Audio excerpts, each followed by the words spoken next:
Halo teman-teman, bismillahirrahmanirrahim. Assalamualaikum warahmatullahi wabarakatuh.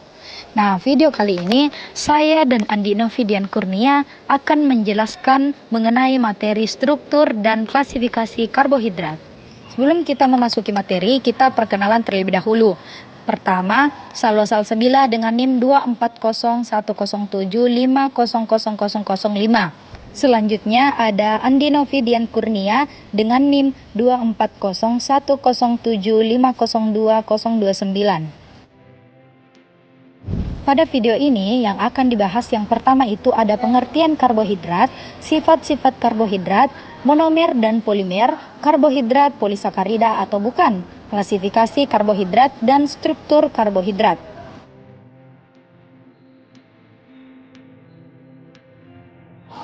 Karbohidrat merupakan senyawa polihidroksaldehid atau polihidroksiketon dan derivatnya dalam bentuk unit tunggal yang sederhana maupun unit kompleks.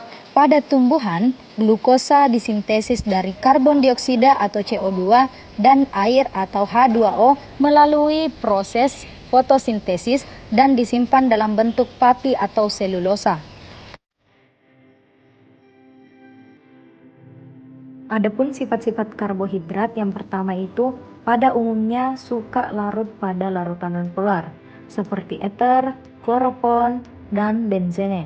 Pada umumnya larut di air membentuk ikatan hidrogen. Yang kedua, gelatinisasi. Bila pati dimasukkan dalam air dingin, granula pati akan menyerap air dan membengkak. Dengan suhu 55 derajat Celcius sampai 78 derajat Celcius dengan pH optimum 4-7.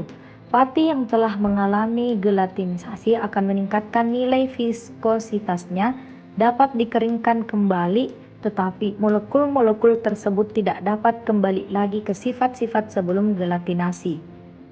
Yang ketiga, zat padat berwarna putih yang suka larut dalam pelarut organik tetapi larut dalam air kecuali beberapa sakarida. Sebagian besar karbohidrat dengan berat molekul yang rendah, manis rasanya, karena itu juga digunakan istilah gula untuk zat-zat yang tergolong karbohidrat. Selanjutnya, konsep monomer dan polimer. Nah, polimer disusun atas monomer-monomer yang dihubungkan oleh ikatan kovalen. Ikatan kovalen ini terbentuk melalui proses polimerisasi. Untuk lebih jelasnya, silahkan perhatikan penjelasan selanjutnya.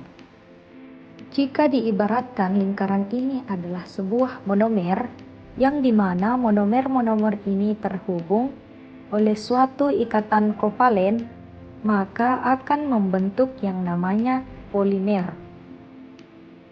Ikatan kovalen yang menghubungkan antara monomer-monomer ini pada umumnya terbentuk karena adanya reaksi. Reaksi itu adalah reaksi dehidrasi, di mana reaksi dehidrasi ini dalam ilmu kimia biasanya didefinisikan sebagai reaksi yang melibatkan pelepasan air dari molekul yang bereaksi. Artinya, ikatan kovalen ini terbentuk apabila reaksi melepaskan satu molekul air pada masing-masing ikatannya.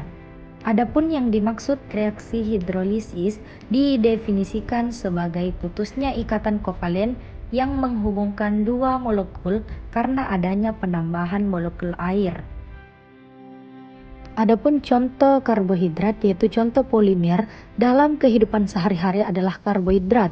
Mengapa karbohidrat termasuk polimer? Karena karbohidrat adalah polimer alami dengan rumus CnH2ON yang dihasilkan oleh tumbuhan melalui proses fotosintesis. Polimer karbohidrat mengacu pada rantai panjang dan kompleks gula sederhana yang biasanya kita konsumsi dalam makanan kita. Karbohidrat adalah sumber energi utama di sebagian besar organisme hidup. Memecah glukosa untuk membuat ATP adalah sumber energi utama. Glukosa adalah monomer paling umum dari sebagian besar karbohidrat, dan beberapa monomer lainnya diubah menjadi glukosa melalui perubahan kimia. Materi selanjutnya akan kita bahas mengenai klasifikasi dari karbohidrat. Nah, Karbohidrat dapat diklasifikasikan berdasarkan beberapa hal, yaitu yang pertama, berdasarkan jumlah monomer penyusunnya.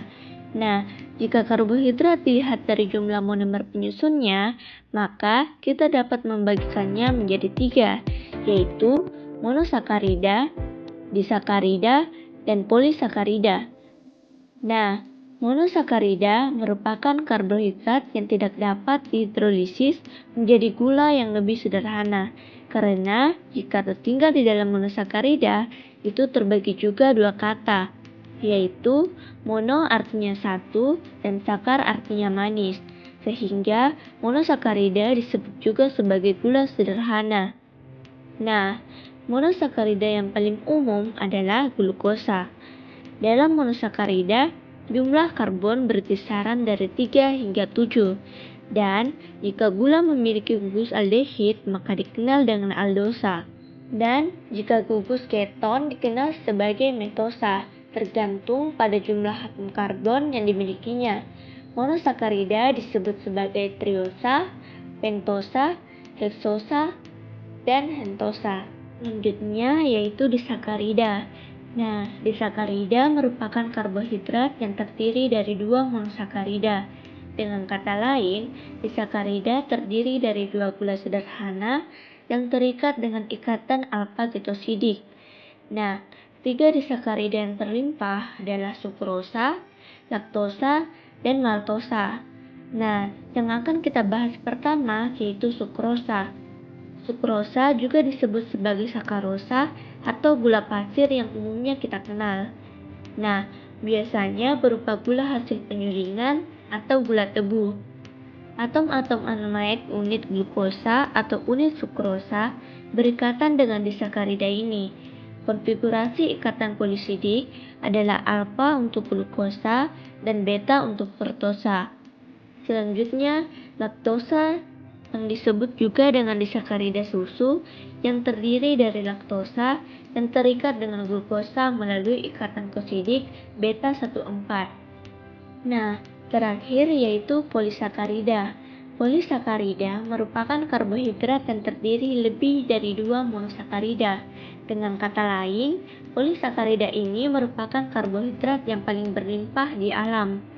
Karena polisakarida merupakan polimer yang sangat besar, terdiri dari puluhan hingga ribuan monosakarida yang disatukan oleh ikatan kosidik. Nah, perlu kita ketahui bahwa 30 disakarida yang paling banyak adalah pati, glikogen, dan selulosa. Dan ketiganya ini disebut sebagai hawa polimer karena masing-masing menghasilkan hanya satu jenis monosakarida atau glukosa. Materi selanjutnya yaitu mengenai karbohidrat berdasarkan letak gugus karbonilnya. Nah, pasti teman-teman penasaran apa sih itu karbonil? Nah, perlu kita ketahui bahwa karbonil merupakan gugus fungsi yang terdiri sebuah atom karbon yang berikatan dengan sebuah atom karbon oksigen. Maka, karbohidrat memiliki perbedaan berdasarkan letak gugus karbonilnya. Teman-teman, mari kita perhatikan gugus fungsi yang akan ditampilkan berikut ini. Nah, berdasarkan gugus fungsi yang telah ditampilkan, tentunya teman-teman dapat melihat bahwa ada perbedaan di antara kedua gugus fungsi tersebut. Nah, gugus fungsi yang ada di sebelah kiri itu memiliki karbonil yang ada di ujung, sedangkan gugus fungsi yang ada di sebelah kanan memiliki karbonil yang ada di samping atau tidak ada di ujung. Nah, berdasarkan hal tersebut, dapat diketahui bahwa benar adanya bahwa karbohidrat itu dapat diklasifikasikan berdasarkan letak gugus karbonilnya. Nah, karbohidrat yang memiliki karbonil di ujung itu disebut dengan aldosa, sedangkan karbohidrat yang memiliki karbonil tidak di ujung itu disebut sebagai keton. Nah, selanjutnya pembahasan mengenai struktur karbohidrat. Struktur karbohidrat terdiri dari 3 yaitu 1. Karbon C, hidrogen, dan oksigen.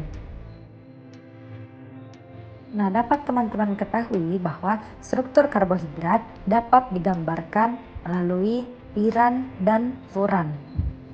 Sakarida alami umumnya tersusun dari karbohidrat sederhana yang disebut monosakarida dengan rumus umum CH2O N dengan angka N adalah 3 atau lebih. Ternyata monosakarida terdiri dari aldehid dan keton dengan tambahan banyak gugus hidroksin. Biasanya satu pada atom karbon yang bukan bagian dari gugus fungsi aldehida dan keton. Contoh monosakarida adalah glukosa, fruktosa, dan gliseraldehida.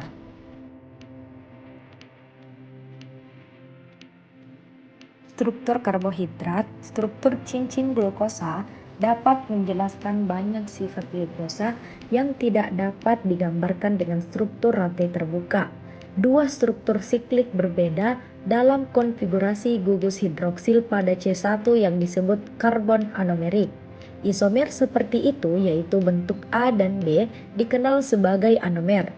Struktur siklit pun disebut sebagai struktur piranosa karena analoginya dengan piran.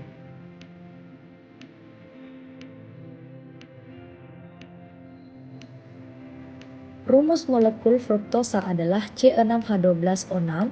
Ia mengandung gugus fungsi ketonik dan memiliki 6 atom karbon dalam rantai lurus. Jika cincin fruktosa dianalogikan dengan senyawa furan dan diberi nama furanosa. Adapun struktur siklik dan fruktosa yaitu